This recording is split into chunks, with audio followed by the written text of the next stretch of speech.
Hello, welcome to Nerdist Book Club. Cheers. Happy Wednesday. I'm Rachel Heine. I'm the editor-in-chief and other things content related at Nerdist. And joining me, as always, are my lovely friends, Maude, Garrett, and Hector Navarro. Cheers! Cheers! Cheers! I Hmm. think this wine went bad. Oh no. You wait too long. You got to drink it. Was it open? Yeah. Oh, yeah. I know. There's going to be a wine anymore. I told you, 3-day hangovers. I'm on the I know you're drinking another claw. mango. Yeah, I look, I don't know about any of y'all, but I have been very broke in my day, and I have definitely drank a lot of like turned wine in my life. I mean, so no judgment. This is the last little bit out of the bottle, and I also really hate to see stuff go to waste, even if it's like bad, gone bad. So I'm gonna drink it, and it'll be fine. So hi everyone. Hello. Yeah, someday we'll maybe on the after show we'll talk about all the times I had to buy my groceries at the 99-cent store. Welcome to everyone for joining us. If you are new, this is Nerdist Book Club, and it's exactly what it sounds like. Our online interactive book club where we read a bunch of different what? Maude? Books? They're called books? No, yeah, I know, but Maude Americans say our because it's like you put the R on it. I think it's so fun. Oh, I saw you mouthing. Yeah. I went R, like it sounds like a seal. Our book club. That's all that was. I'm sorry. It's okay. I'm easily distracted, clearly. Ew. It's our online book club. We read genre books, sci-fi, fantasy, horror, thriller, etc. We usually have a beverage of some kind, and we talk with you about the books that we're reading. So this month we are reading Patrick Rothfuss's The Name of the Wind. We're 3 weeks in. And if you're just joining us for this episode and you want to catch up, you can go do that on the Nerdist channel. So before we dive into what we read this week, I kind of want to break down what we know about the arcanums. Mm-hmm. Before we dive into what we read this week, I want to break down what we know about the arcanums, areas of study, and the systems of magic in Name of the Wind, because I think they're really interesting and kind of a fun twist on systems of magic. But before that, I have a fun fact for you. You ready? Yes. Patrick Rothfuss wrote his master's on the scientific approach to writing magicalized worlds and structures in fantasy worlds. So this guy, he knows his stuff. So what does that mean exactly? That his master's was a breakdown of how fictional magic systems work in literature and stuff? In fantasy settings, yeah. It's amazing. So like, what is unique about this fantasy world? What is the magic? What's the science behind the magic? So it sounds like he built out this system during his master's degree and then was able to sort of like build it into the world, or like build this world around the magic. Smart guy. Yeah. Taking, formats, I mean, even thinking of WandaVision and an intimate knowledge of how sitcoms are structured and how different time period, I'm 5 episodes in. Oh, yes. Oh, it's so good. But I love that. And I tried to find his thesis, but apparently you can only go if you're like in person to whatever university he went to. So stay tuned. Field trip. But yeah, so far we have learned about 4 areas of study. There are different masters that cover, sub genres of the magic, but first and subjects, exactly. So we've learned about 4 areas of study, and we have naming, which is obviously important since the book is called The Name of the Wind. And that's a discipline where one perceives the true name of a person, place, or thing in order to control it or them. Yes, and the master of that one is Elodin, who is a younger, kind of batshit crazy teacher. Can't wait to talk about him. My back hurts thinking about it. Then we've got a little thing called sympathy, which we were introduced to in the first portion of this book. One of the first things that Growth was taught from Uncle Ben, and that is the system of energy manipulation that requires extreme skill and focus. And as we saw in here, a compartmentalizing of the action in a way. So the user does sympathy, by creating a sympathetic link between two objects so that whatever is done to one object affects the other object. On the more practical side of arcany, we have Artificiary, which is a discipline that combines engineering and the application of runes. So Artificiary is a more permanent version of sympathy. It's changing the makeup of an object like an ever-burning lamp. It's kind of like physics. Like if you had to break it down, like that's the physics study. That's So your this is batteries. my least favorite type of magic in this book so far. 100%. That's where I'm. That's exactly where I'm going with Great. this. Like, I think that if we had to, I think that naming is like philosophy. I think that sympathy is like chemistry. Okay, I'm out. I think chemistry, yeah, and math. I don't know. Math. Maybe. Is any of these like intuition or improv? Because I would be into that one. I mean, he did ask Ben. Yep, Ben. He did ask him about the troop stuff, about sort of the arts, and it's like no. And we learn more about the town as well, where it's academia versus the arts, and they are right at this section when we finished. I'm excited to learn more about it. And then the last one is also sort of a more familiar type of magic, alchemy, the study of potions. So obviously that's chemistry. Well, so it's interesting because in the book, they say that alchemy is not the same as chemistry. They go hand in hand. And so the clarification, because I was trying to figure that out too. And so sure.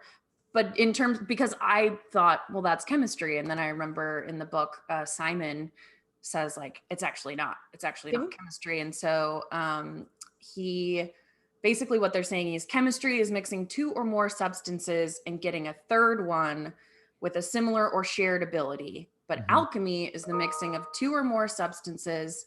Got an email. Even though I quit my mail, I'm going to start this over. So alchemy is not the same as chemistry. Chemistry is mixing two or more substances and getting a third one with similar or shared abilities. Alchemy is the mixing of two or more substances in order to create a substance with entirely new properties. Got it? Good. Okay.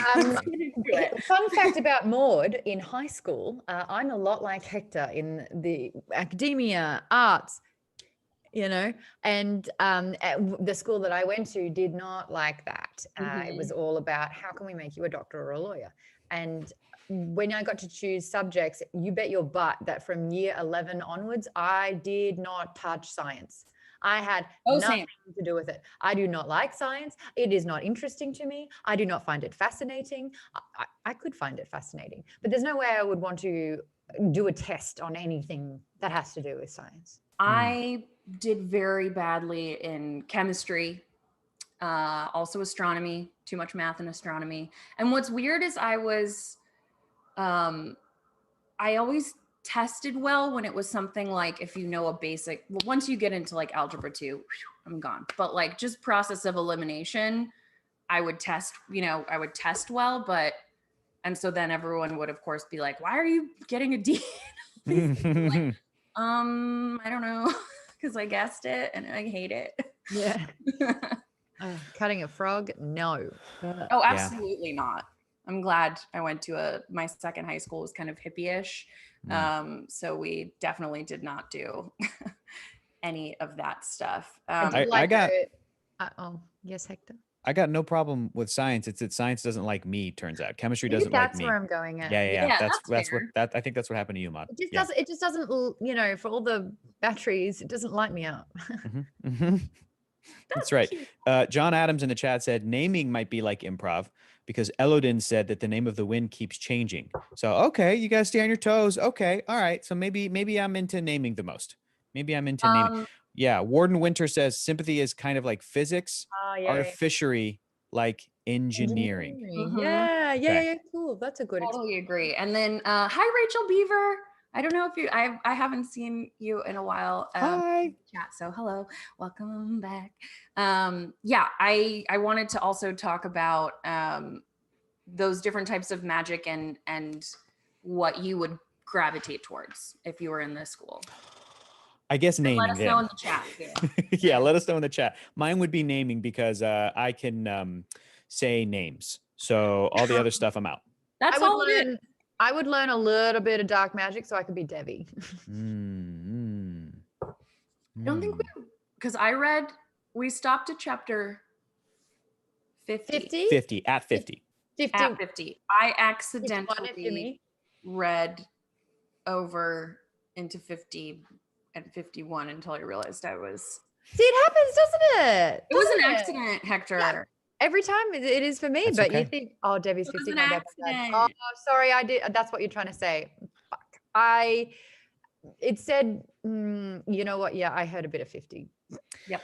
Okay. Who else? Who else read over? Hey, who else? It's just a character, but it's not a huge spoiler or anything. I thought, Maude, I thought you said Debbie, and I thought you were making a reference to something outside of this book, like some reference to some joke or something. So I was like, Little Debbie? Like, where's Maude going with this bit? Let me support her. Let me nod my head and go, yeah, that's a good one, Maude, and see where this goes. Over? Who else has read past 50? Who read all? Everybody in the chat. Yeah. It's hard not to keep going with this one. And I really, especially after this section. So yeah, Hector, you said naming. Everyone in the chat, let us know. Marie Rogue says medicine, naming, and whatever I need to get deep into the archive. Agree. Maude, what do you think? Maude, are you okay? Did you just spit up something? I burped. Okay. But I did pour and then forgot because of science that it fizzles and the amount of liquid expands, and I had to rescue my impending carbonated waterfall, which I successfully did and not a drop was spilled. But what was your question? Which area do you think you would gravitate? Oh, yeah, no, I'm over the road. I'm over the river. I'm playing in the tavern. Yeah, that makes Probably sense. serving drinks at this stage. Yeah. That wasn't very good. Yeah. Tim and Daisy, I really like science, but I'm not smart enough for it. I don't think it's smart. I think it's just the way your brain. It's a passion. Yeah, you either get excited by it or you don't. Yeah, and they say pastry is like chemistry, and that's as close to actual science as I get. And that's impressive because I cannot bake even a basic thing. There's something I love to like improvise in my cooking. I'm like if I know how to do a thing, like I know how to make this kind of sauce, whatever, then I can play around with it. But yeah, there is a rigidity to science and math that like language and some of these other things don't necessarily have. I would definitely go with naming, but I agree with Marie Rogue. I want to get in that archive. I want to know all the secret stuff. I want to break into that 4-panel door that he's banned. So I was like, what's in the book? My God. When Ambrose started being nice, I remembered it. And I was like walking around my neighborhood with this sick feeling, like realistic this moment. I know. I thought maybe they were going to be unlikely friends. Oh, and of course not. Guys, we've got our Malfoy and our Snape. It's perfect. It's wonderful. But I will say someone also wrote the Medica, and I think the Medica as well, because plants, and it's basically like doing herbology. So I could be down to do a bit of herbology. Well, and it's interesting because there are the types of magic but they do work together, right? And then you also like when Kvoth goes up against Master Hem, he's the master of rhetoric. He's like sort of the English language, how to use language as a power almost, but they're also doing sympathy in that. So they are interconnected as well, which I find interesting. And similarly with, there's a master of the archive, and that encompasses, everything that they're learning about. Warden Winter says, one of the fascinating things about sympathy is how you can practice it anywhere by using just your mind and objects around you. It's about force of will and transfer of energy. Yeah, that's where I think I would go. And also like finding connections between things and sort of following a thread. So Hector, what do you think of this section? Well, we can get into the specifics, but we'll get into the specifics when we kind of talk about the events in the book and stuff. But overall, I liked it less than last week, maybe more than the first week. Yeah, I liked it less. It was tough for me. It was tough for me. Why? The thing that happened was my week got busy. And so I went, okay, I've been reading this, but I don't think I'm going to have the time and I need to power through it at a 1.3 speed, maybe 1.4. So I was like, No judgment there. I'm fine with that. I'm like, let me go try the For this audiobook. one, it wasn't that bad. Some of them, it's like, that's too fast for me, but Sure. this was very slow. Yeah. I forget which one you said. It may have been Maude, but 1.3 speed as a sweet spot. I was like, yeah, I think I agree with that. Yeah, So it was me. I did the math. I'm like, I'm going to have enough time today. I listened to it all today, the entire section before our show, and knew that I had to, at 1.3, I'm like, okay, I'll be able to do it. I'll be able to do it. First of all, my first problem was didn't love the audio book, did not love the narration, did not love the way that I pictured Foth sounding. Foth sounding was different than It was not the way that this guy talks, which is like this a lot of the time. bit. I was like, oh, is he 15? And then Thank you. when we cut to the bar, I'm like, is he still 15? Like, so that was a little bit of a struggle, but that's So I want to me. agree with you on this one. So when I first listened, so I read the book first. Yes. read Yes. It, and then I listened to it. And I agree. Yes. I was like, no, this is not the match that I had. This didn't Yeah. have the tangible energy and soul and what I needed. I prefer the book to Sure. the audiobook this Me time. too. Me But it too gets so better. far.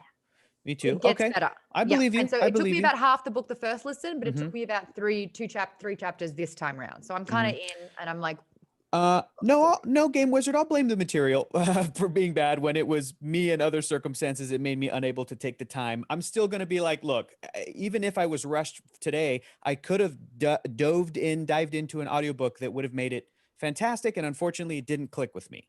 And like Maude is saying, it's going to get better. But the other thing I was, again, frustrated with, because now I'm like spoiled. I'm like, anytime a female character was in this section, it being just the same narrator, I'm like, I want a cast. I need a cast of people to play these characters. Some of first of all, the audiobook narrator, immensely talented with the pronunciation, with the acting, with the reading, with the different performances. But here's the other thing. I'm picturing The Name of the Wind as something like maybe in the tone of like The Witcher in terms of seriousness, and some of the characters that are popping up in this section. Well, then if that's the case, and maybe I'm wrong and I need to rethink about how The Witcher is kind of funny. It is, but it's still I hated like the Witch narrator.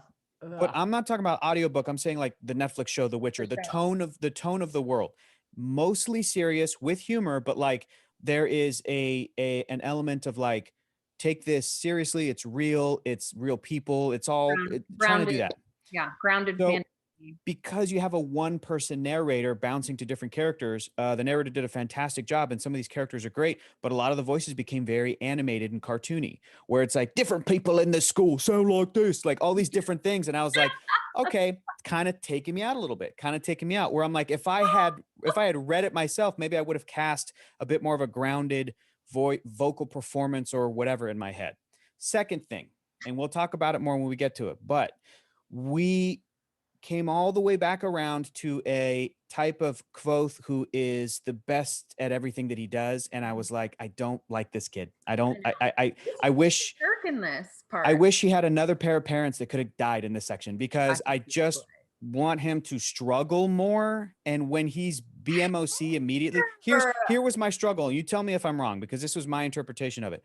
This was a kid who came in and he had Harry Potter year 7 skills, but in book 1 of Harry Potter, like being able to snap back at Snape, that like to being able to humiliate. And I'm just like, this kid, this is definite wish fulfillment. This is definite like, oh man, would love to be able to do that. But it also made the Kvothe character kind of unrelatable to me. And it made me feel like, I don't know if I'll ever be on board with him as a character. And I don't know if I said this last week or the week before, but it's like, it's the same reason I love that Bilbo and Frodo are the leads and not Strider. Okay. Love Aragorn, but like, you know what I mean? It's like, I love Han Solo, but Luke is the hero. And then Rey Han's the side guy who is so awesome at everything. And then later we get to learn more about him in that regard. So it's just a little tough for me to root for this guy. We'll see what happens later. But I thought the school was going to be a little bit more like, oh, okay, he's going to have to really, and I don't know. He went through some stuff and we'll talk about it. But what's your question, Maude? You're going to ask me, okay, but how did you? I know. You lost it. Come back here. The Name of the Wind. Yes, that's right. Oh, go ahead. How did you feel when he had a nemesis then, someone who was taking him down a few pegs? It was fine. It did definitely remind me of oh Harry my and gosh, Malcolm. yeah, absolutely, Malfoy. I blanked on his name for a second, but it did remind me of Malfoy. The other thing is that Patrick Rothfuss is a really good writer, but there were sections in this while listening to the audiobook where I was like, I think that there is a little bit of, I wish Rothfuss was editing himself a little bit more. It's not that things are necessarily like redundant, but he'll come up with like 3 or 4 beautiful ways to say basically the same thing. And when there's a paragraph describing him and his rival's relationship, it's really well written and very clever and very interesting. But Kvothe is being like, it's not so much that we had a rivalry, but we entered into a business agreement to Oh, I love hate that each line. other. I know. And again, it's great, but then something like that would come up and kind of stick out in my brain, almost like a beautiful mind, where I would like get these great sentences and I'm like, great. But then Rothfuss is sort of taking his time to get to that and then really taking his time to get out of it in terms of like an idea per paragraph. But that's just this is his world and we're living in it, and this is how he's going to tell his story. And I think it also ties into how clever and awesome Kvothe is at anything. So when Kvothe is sitting there telling the chronicler this story, of course Kvothe is going to be like, I'm so clever. Listen to how I'm going to tell you about how that. No. He wasn't just my school rival. You got to understand. It was as though we entered in a bit, and a little bit of me is like, okay, man. All right. You're so smart. You're so good. Good for Let's see. you. Just a little bit of like, I yeah. agree with you, but Yeah. it's not taking But away from my enjoyment. Like, I think yes. there is definitely a wish fulfillment thing, because there were moments where I flashed back to being like 13 at an all girls Catholic school and like having an answer or having coming up with something to say back to a mean teacher and never ever doing anything because I was so shy and so terrified. But I also think he's not a likable character. I don't think he's at least not yet. No. And it's through his perspective. And because he's so brilliant and clever and smart, you are hearing how brilliant and clever and smart he is. And like all versions of events are run through his lens. And so I think. Yes. And it does feel like it does feel like a lot of that is him, especially in the later parts of the section when we start to get into his financial situation a bit more. It does feel like a lot of his bravado is because he feels insecure, because he's alone. Totally. And it's not like expressly written in there, but also even when he goes to the mess after Ambrose just completely tricks him while he's starting to feel the pain of some lashings and on some weird drugs. And he realizes, he's like, I just forfeited the reason I came here to like make Show a point. off. Yeah. Yes. And then he acknowledged that. He goes, but what I did gain was a bit of reputation. So that's what I have to lean into. That's what I'm armed with now. And that's his. And I'm like, that's so smart and clever.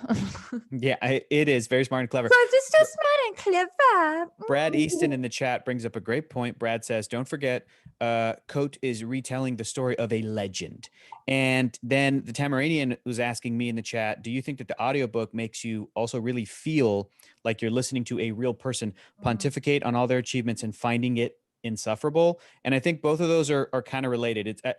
That's what it is that Coate or Kvothe is a little too insufferable for me right now. But again, that is the point of it's him, embellishing the story. Maybe we don't know what's real and what's not. And I do have faith that this has a huge payoff for stuff later and into book 2 and everything. But that's what it is that Coate is just still a little bit too insufferable for me. I would rather hear somebody else tell me about how good Kanye West is at music. I don't want to hear Kanye tell me how good he is at music. Do you know what I'm saying? And maybe that's an extreme example, but like, because I do believe that guy, for all of his flaws, I'm like, he has made very good music as a producer, and I would listen to somebody else tell me why it's good. But I don't want to listen to Kanye be like, I'm number one in the world, I'm the best in the world, because then I'm like, man, that's insufferable, man. Well, also, be humble. Yeah, I also think like Down. he's creating a character, and I think for me, I agree with you. He is totally insufferable, and I was trying to think if I were at university, like what I would think of him. And I feel like I already have the answer from some of my friends in high school. When I would have already asked him out, but he's underage. I see, I wouldn't have done that. I would have absolutely like, he would have, if I were in that group, which is unlikely because it's like 10 to 1 men to women, which is makes sense for the world. I'm not mad about it. Sure. But that he would be the front, like I'd probably be close friends with Sim and that group, and then this guy, I would be like, what are you, like I would, by the time I was like 16, 17, I would be like, what are you doing? Well, actually, Stop you'd it. be in your 20s. Oh yeah, well yeah, 100%. Be like, all That's right, the kid. thing. And Manette is in his 50s. I love him. Yeah, he's fun. He's good. He's great. Well, speaking of, I want to we meet so many new characters in this section, which I loved. Do y'all, Maude and Hector, or in the chat, do you have favorites from the friend group or the masters? What do you think of the new characters so far? I fan cast Sim. Season 1 or 2 of Girls. Allison, whoever. Oh yeah, her boyfriend, a really, really sweet guy, and they dated. Really great actor. What's his name? Every time I see him in something, I'm like, I feel like I know this guy, and then I realize he's just an actor I've never met. So I love that. Like he's got that real kind of sensitive boy. What are you cackling at? I haven't seen Girls, and I should watch it. But I will get a picture for you. That's fine. Okay, I'll take a picture. But that's all I'm cackling at. But I heard it's a really good show, but I also heard it's a little bit like there'll be parts that will be like annoying to insufferable. I know. Yeah, there is parts of Girls that's insufferable. Yeah, oh, okay. It's making more sense now. 15-year-olds are insufferable, especially super smart ones. Yes. And 20 somethings who grew up with a lot of money and think that they can just like waltz into a magazine and get a job, also kind of insufferable. That doesn't mean there's, there isn't stuff there, but they're definitely insufferable on that show. I'm behind on this, but my girlfriend and I just started, and we're close to finishing because it's only a miniseries, is watching Netflix Queen's Gambit. And I think it's fantastic so far. I'm like 2 episodes from being done. And that is a character who is as far as the show is telling you, she is the best potentially in the world at chess. And yet I'm still rooting for her. And I think the show does a really good job of like, without spelling stuff out, it lets you know why she has issues and what her psychology is and what her trauma and how it's kind of manifesting.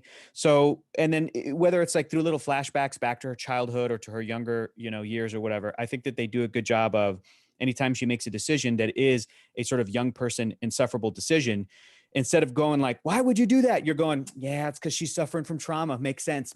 So it's, you don't get that from both. Cause I get that from him, if the it's bravado. If it's there, it's stuff that I'm not picking up on, or when I do get it, I do enjoy it, but then this thing comes and overtakes it and I'm like, you're annoying again. Oh. Well, it's certainly not how I, my personal like psychological makeup profile would react to those things. But there are people who do that, who put on this like big show. And I also think I don't know. I just laughed a lot when he was being just such a jerk, just such a little twerp, but like, it still kind of felt like if I were there, I'd be like, I can't believe you did that to that. Sure. But I don't like him, and I don't feel like I'm supposed to. I feel like you're supposed to be like, why are you are so smart and clever. Why are you self-sabotaging yourself by like pressing everyone's buttons? You're banned from the archives. You're not going to learn like the magic of names. Like, what are you doing? Why would you do that? But I did like where he was reasoning, like he goes, if I can't afford this payment or whatever, I'm going to have to leave college. I'm going to have to be done. And then he goes, I could ask my friends to borrow money, but I care more about the little friendships that I have than I would about being able to make the money. And then he with perfect recall says, as my father always used to say, the way you lose friends. 2 ways to lose friends. And it's like, it's a rhyme. and that's There's by two ways, to borrow and or to lend. to borrow or to borrow money or to lend. Yeah. The 2 sure ways to lose a friend, to True. borrow money or to lend, something like that. Yeah. It's a True. very- It's great advice. It's really good advice. He remembers it because it's a rhyme, and that's what he does. It's And he's but very yeah. clever and smart, and Mhm. I like him. And you can. You're- And you know what? If he were real, I think he'd like you a lot too, Maude. Oh, No, he likes definitely brunettes. would. He likes brunettes, but we do. Well, I think he would like Rachel, and I think he would like Maude as well. He would. Yes, I agree. I don't know if he'd like me. I feel like by the Yeah, time yeah. I was, if by the time I was in university, Mhm. I would be drinking in a tavern, and if he sassed me, I would sass him right back. Mhm. Mhm. Maybe he would like that. I don't know. Do you guys remember in Good Will Hunting when Matt Damon sasses those smarty pantses? That was great. And I really like Matt Damon's character because he was poor but really smart, but then went and solved the equation. That's a good movie. But that's also, I feel like that's also like the fact that he would Yeah. rather keep the friends that he has been so alone. He has pushed a lot of it out of his mind. It's very Will Hunting of him for sure. It is. And I think, I just think he can't help himself, because the other thing is there's a difference between understanding these concepts and learning and being a quick study and all of those things. And it's another to be, a functioning adult or an emotionally, those things. And I really liked when he is banned from the archive that Lauren, who up until this point, it's like super unreadable. I really, really like that character, but then he is furious. But what he says, I'm paraphrasing, but what he says to Kvothe is like, ultimately, even though you were tricked, your hand held the candle, you are responsible. That's how an adult behaves. And so I feel like that's a large part of what Kvothe has to learn, not just the magic. He can pick all of that up, but he needs to learn the power that he's wielding, how to use it, how Ownership to of responsibilities. Yeah. This is the thing that I've been talking about Dangerous. a lot, where it's like, if you keep deflecting and you're like, well, no, this is the reason why that happened. And I don't take any accountability or responsibility because I was coerced and it was his fault and they did that. You got to own your shit. Have you guys seen Ted Lasso? Not yet. I really want to. I've heard Okay. I've heard the phrase toxic positivity come out of this. I don't know if maybe, but there's Ted Lasso it's a worthwhile show and follows a soccer team in England. And there's of course a superstar soccer player, and he's young, and he's of course a dick. His name is Jamie Tart. And a point of that show is that like he has to learn that accountability is sexy because he's young, and his girlfriend is asking him like, are you going to apologize for that? And he's like, why? I'm Jamie Tart. And he'll eventually learn, or maybe not, that like accountability is important. And sometimes Kvothe reminds me of Jamie Tart, and he's not my favorite character in that show, but there's a reason that character is on that show. He's still the superstar, and yeah, it's important. And it is about learning, and he, even though he is the smartest kid and he is smarter than Hem considers him and more adept, he is coming from the perspective of like, I'm the smartest, I can do all of these things, and he's not wrong that he is jumping ahead of most people, but also look at Master Elodin. Also a prodigy, also very young, did all of these things super young, and then ended up in the asylum. Yeah. And is now, Oh wait, being a same guy? No, that's a different character. You're talking about the guy who was young and then something clicked a little bit too soon in his brain because he wasn't. I mean, this is going back to the first portion of the book with Ben, and that is you have so much knowledge and you don't have the smarts to be able to understand the power that you possess. And so I think that's why, that's when Ben had to just stop and pull back big time. But now he's got access to all the information again, and he wants to rush the process. But when you rush through it, you don't learn valuable lessons. And I think that this is a really important thing about Kvothe, and that is he's ignoring the one lesson that he needs to learn. And that is take your time, observe, mature, There's so much more than just knowledge. Like there's the consequence of knowledge, and he's not getting that. And that's why I think Lauren was so important in that moment, where it's like, you know, you need to learn the art of responsibility. So I have a question for you also. Yeah. So he's hard to read, obviously, sort of, I forget the word, impassive, and the opposite of my face, basically, and all of us probably. I have a terrible poker face. We should play poker. That'd be fun. I wonder how we would do. I don't know. Oh my God. Or like if you play like the Battlestar board game or anything, or like let's play that. Werewolf or whatever, like that. I'm always just praying that I'm not whoever the person is, because like mafia. Yeah, because someone will accuse me, like, especially in the Battlestar game, they'll be like, that's fracking toaster talk or whatever, because my friends would do that. And I'd be like, no. I'm not a Cylon. Who says I'm a Cylon?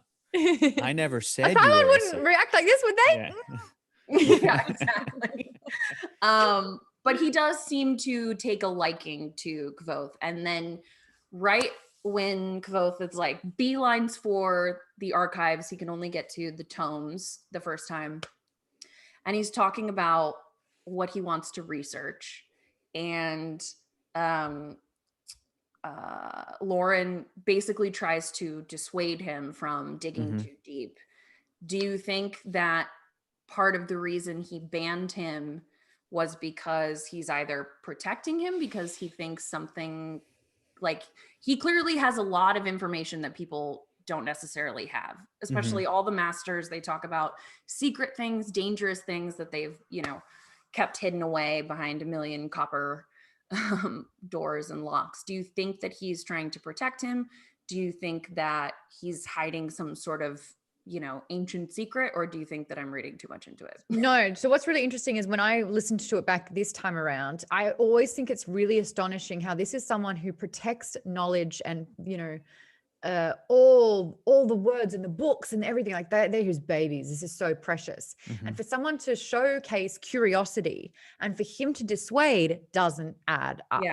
Like if anyone wants to learn, he's the person to provide that and to nourish it. Yeah. So I think it's really fascinating that he was just like, I wouldn't look into this. And it was just very childlike. Like it was too blasé. Curiosity. I think there's a lot more to this. I think he has information on this. I think he knows the danger behind it, and he's protecting. That's what I thought too.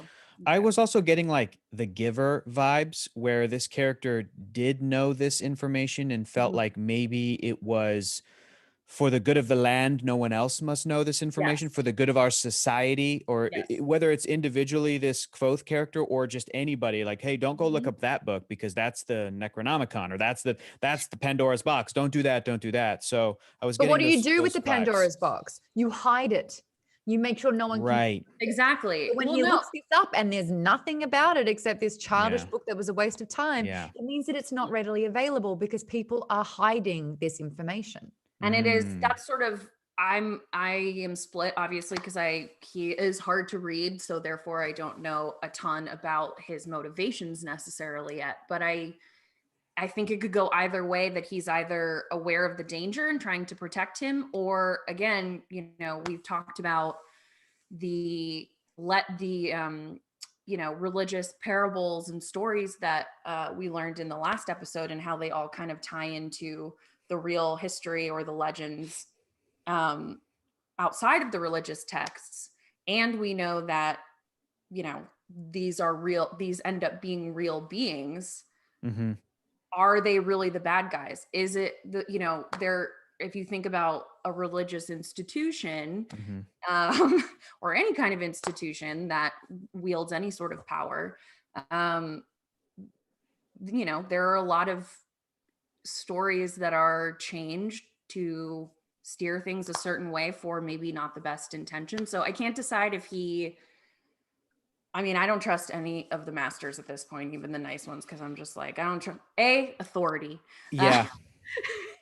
I would not be surprised though if there is a Da Vinci Code like secret of this world where it's like, you can't know this deep dark secret about the religious beliefs that everybody has because it will turn the world upside down if you learn that. I read that book so fast when I Me was too. 19. I never did. too. I saw that movie so bored, and that's all I remember about it. The book was good. The books book are was better. fun. Angels Yeah. and Demons, the book was my favorite of those. I read so many so quickly that they are all blurred into just I like would really like garbage to do disposal brain.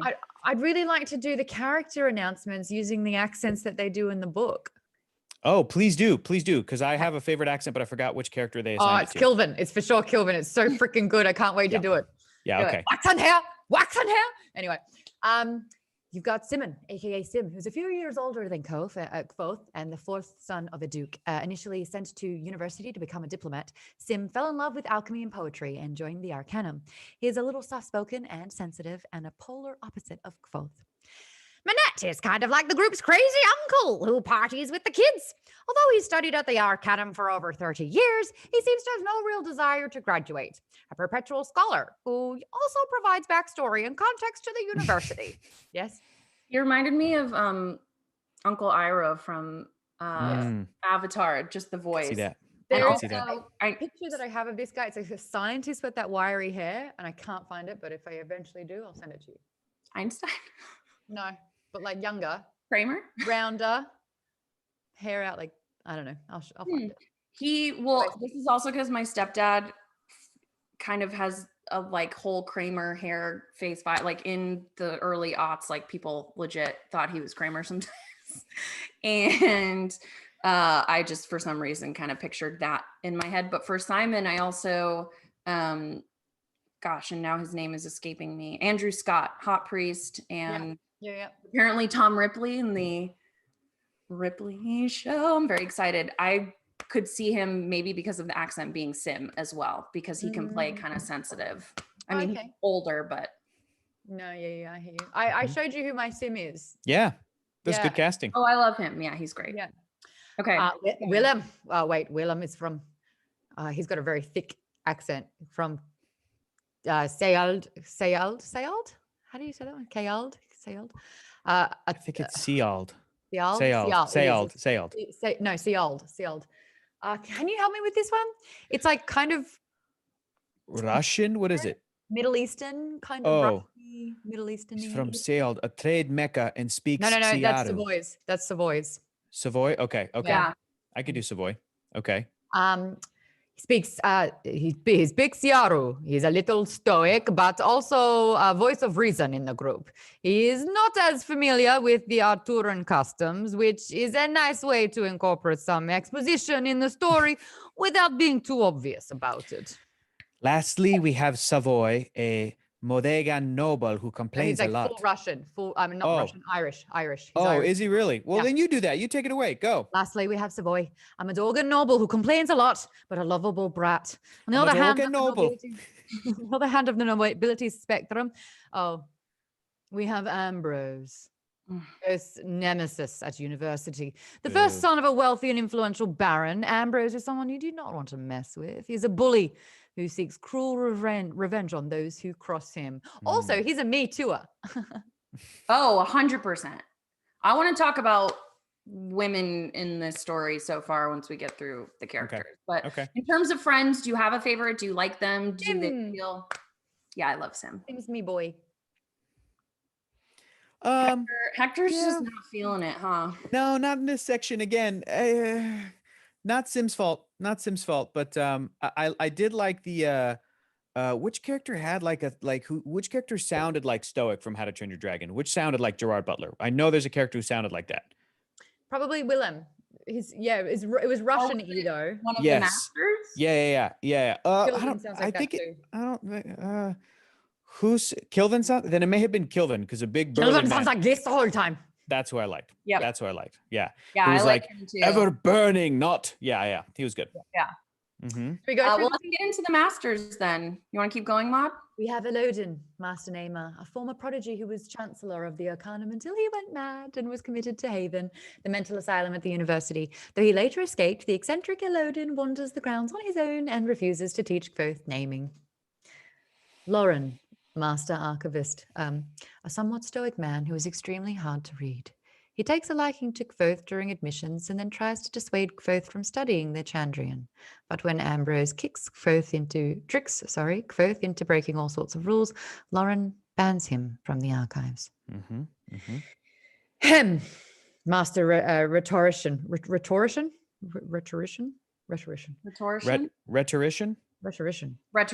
Rhetoric, yeah. Just a supercut of us trying to pronounce the worst sort of teacher. Feared and loathed by students, a smug bastard. To be honest, he looks down on Kvothe from the beginning, but his arrogance is used against him when Kvothe one-ups him in class. Kelvin! Master, Artificer. This big burly man is co-sponsor at the university. He hopes to build an ever-burning lamp someday. Better than your Kate Blanchett. My new favorite voice that Maude does. My favorite part is when he's when he's being challenged and he's like, yeah, I just used a little wax and a piece of hair. Wax and hair? That's all he had. Wax and hair. Wax and hair. And he's like, Kelvin, all right. No, but he only had wax and hair. Such a good moment. Sorry. And then Master of Physica, oversees training and treatment as the Medica. A big, nice grandpa vibes, impressed by Kvothe's use of herbs and to avoid fainting or bleeding when he's whipped. Beautiful. I love this book. I like the influx of new characters, especially I think I also like unlikable characters if they're done well. And I know Maude, you like him, but I think he has moments where I like laughed out loud at stuff that he's thinking or saying. But also if I were there, I'd be like, calm down. Chill out. But his friends kind of do that, and I like that as well, where they're like, it pulls him in line for sure. Yeah, they're like, you could rein it in like a tiny bit, like don't actually say anything about Ambrose. He's not like just a bully. Yeah. A woman who he was supposed to marry disappeared. Like, dude is potentially a serial killer. So, and definitely a sexual harasser and predator. Yes, absolutely. It's money. He has he's untouchable. Yeah. And I like too that Kvothe, when we get back into the tavern, when he's speaking to Baston, the chronicler, he's like, the enemies I made at university were way worse than the Chandrian, which could speak to maybe the Chandrian aren't like as bad as you think, even though they killed his whole family. Slaughtered everyone, the women, the children, all of them. Yeah. So little dramatic. That was a Star Wars reference. Oh, yes. Wait, repeat it. Killed all of them, the women, the children, all of them. Okay, but you got to do it in the voice. I killed them all. The women, the children. Thank you. All of them. I hate them. Thank you. Very nice. Very nice. Skywalker, what should we do? Oh, so good. Literally. So let's talk about women in this story so far. Let's talk about the female characters in this book. I will admit that because I'd like to think I'm a romantic at heart, a section I liked and then didn't like was a little bit of a 1-2 punch. I liked the way that Kvothe described how he was going to begin describing the one who enters the story. I liked that. And remember, at chapter 50, doesn't happen yet, but he's saying like, let's set the stage. She's going to make her entrance into the story. Let me go ahead and do this. And he was also saying something which I think is very romantic and very nice, where he goes, no matter what I say, it's not going to be a good enough description because you'll have never seen her or heard her. And that I thought was lovely. Here's the thing. Kvothe ruined it by right before that saying, you have to understand, I've been able to describe color to a blind person. I played it on my lute and then they swore to me that they could see colors. Okay. And I was like, dude, you suck. Shut up. You're blowing smoke up your own ass. Oh, and then say this nice thing about a woman. That's very nice. That's very nice. Just for him to set up like, but I'll never be able to describe how amazing that, so I'm like, okay, all right. The legend. While you were saying that in his kind of douchey voice, you actually reminded me of Wesley when he's doing the Dread Pirate Roberts, where he's creating his own legend. That's why I love him so much. Terry Elwes in this role.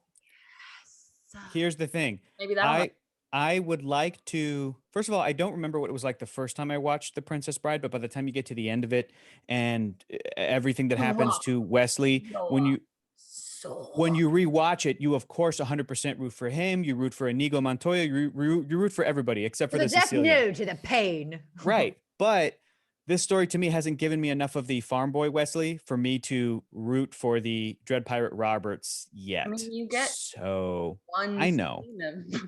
Warden Winter just said Carrie Elwes is Master Elodin.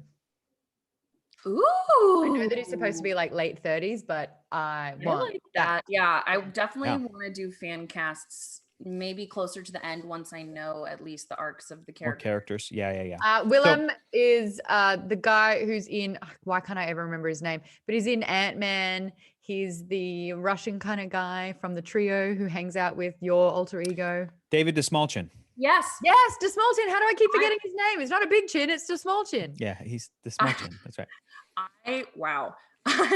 That is a, what are they called? Clearly not enough. Mnemonic device. What are those called? Mm-hmm. This is how my brain works. My friend once was talking about trying to think of David DeSmallchin and was like, I think he was in a Marvel movie and he was a bad guy.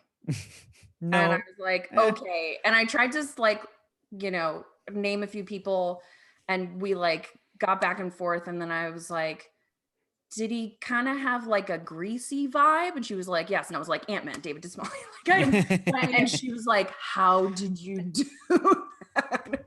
Good job. My brain doesn't remember important things, but it does remember who's in what movies. Also, when we all did the This Is My Marvel vibe in a GIF, and Hector thought it was anything but Michael Pena in Ant-Man. I love him. I wish they would. Come on, I showed up to both of y'all like, what up, dorks? Come on, let me be Zendaya. No, you Michael Pena, and you do the recaps. So this is what happened. I do like love a Rocco was sublime. Oh my God. I feel like you need almost like, I feel like you could be an Ant-Man. Mm-hmm. There's like I'll take Louise from Ant-Man. We have too much of this book to talk about. Okay, all right. So treatment of women. So yes. What I like about this is that women are clearly not treated super well in this world, but it doesn't, to me, that's Patrick Rothfuss commenting on that and creating this world. I don't feel like Rothfuss is that perspective. Does that, almost kicked over my line. I have very long legs. Yeah. Whoa. And I'm clumsy. Oh God, that's going to be a GIF, isn't it, Lee? So I thought that was interesting that there's, the girl who shows up to class and him, the way he speaks to her, I was like, I was so mad. I was so mad. And Gates of hell. It's not true. I didn't like that part. That burned inside of my body. I was so mad when I read that. I was like, maybe there's a third thing. So now it's like, if you want to have an instantly unlikable character, hurt a kid, hurt an animal. Misogynist. There it is. Just blatant. Yeah. Absolutely. You know what sucks? As a kid, I loved the movie Adventures in Babysitting. And it's on HBO Max right now. And I just started rewatching it with the roommates. And they were like, this is bad. We can't do it. And I'm like, yeah, I forgot how horrifyingly misogynistic it is throughout. Real bummer. Movies are a wasteland of misogyny. And, contextually, it's like, was always 80s. Bad, but. Yeah. It's a real bummer. Also, all the John Hughes movies. The worst. But for Name of the Wind, I feel like we haven't gotten to, other than Kvothe's mom. I don't know, because one of the questions you have here in the notes, Rachel, is like, what do you think of the female characters in it so far? And I feel like it's all been very background players, very supporting roles. We haven't really met a prominent female character yet. We are, So and the one that you do, you're either going to love her or hate her. But I will say that Patrick Rothfuss has a sort of like a spin-off-ish one-off book. The silent something, the sound of, I've got it somewhere. I have it somewhere in here. But it's all about a female character. Yep. Oh, Very cool. cool. Yeah. Very That's cool. awesome. Yeah, we haven't met any yet, and that it makes sense in the story, but the fact that they are all background characters and that they are all like beautiful, and then both like thought about how God of silent things. Oh, thank you, Rachel. For Yes, yes, yes, yes. yeah, there's a lot of stuff where I don't think it's the perspective of the author, Right. but it is Kvothe. Like, I also think that Kvothe, I can already tell, I loved the description of him talking about whoever the woman is. Mm-hmm. He strikes me as the kind of guy who puts women up on a pedestal. Mm-hmm. Yes. And then is maybe disappointed or, has high expectations of them.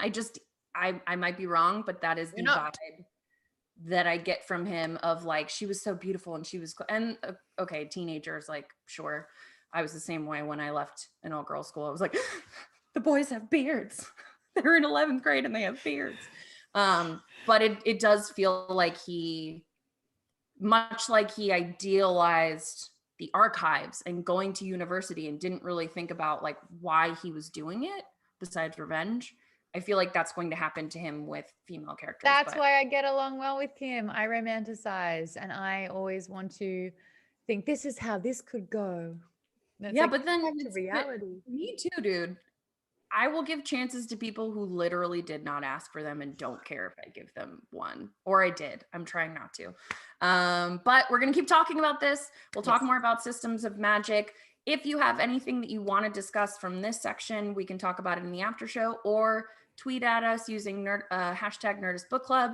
You can check out previous episodes on the Nerdist channel of not just this one, not just the books we've covered, but also some classic ones from 2016 and onward, where we all have very different hair throughout.